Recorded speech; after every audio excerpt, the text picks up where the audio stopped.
बिस्मिल्लाहिर्रहमानिर्रहीम अस्सलाम वालेकुम। Public schools reorganisation programme phase 2 के फ़ाइनल रिज़ल्ट के हवाले से ताज़ा तरीन ब्रेकिंग न्यूज़ आ गई है।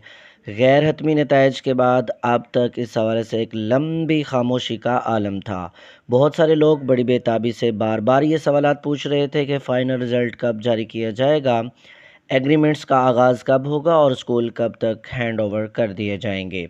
एजुकेशन मिनिस्टर राना सिकंदर हयात ने इन तमाम सवालात का जवाब दे दिया है और तमाम तर होने वाली क्यास आराइयाँ अब दम तोड़ चुकी हैं। एजुकेशन मिनिस्टर ने कहा है कि गैर हतमी नतीजे के बाद दोबारा अपील करने वालों की ज़्यादा तादाद की वजह से फ़ाइनल रिज़ल्ट में ताख़ीर हुई है। 3000 से ज़ायद दरख्वास्त गुजारान ने अपील का हक़ इस्तेमाल किया। उनकी दरख्वास्तों की जांच पड़ताल ने काफ़ी वक्त लिया। यही वजह है कि फ़ाइनल रिज़ल्ट कुछ ताख़ीर का शिकार रहा। एजुकेशन मिनिस्टर राना सिकंदर हयात ने बता दिया है कि फ़ाइनल रिज़ल्ट कब जारी किया जाएगा, फ़ाइनल रिज़ल्ट के बाद एग्रीमेंट्स के लिए कब बुलाया जाएगा और स्कूल कब तक हैंड ओवर कर दिए जाएंगे। आइए इन सवालात के जवाबात उन्हीं की ज़ुबानी सुनते हैं।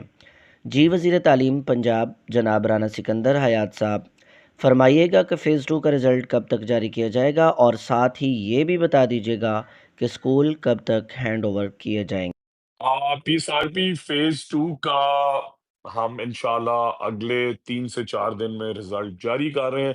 100% मेरिट में 3000 से ज्यादा ग्रीवियंस में एप्लीकेशंस आई, इसलिए हमें 3-4 हफ्ते लगे। आपको पता है 3-4 हजार लोगों के ग्रीवेंसेस सुनना एक बहुत लेंथी प्रोसेस है।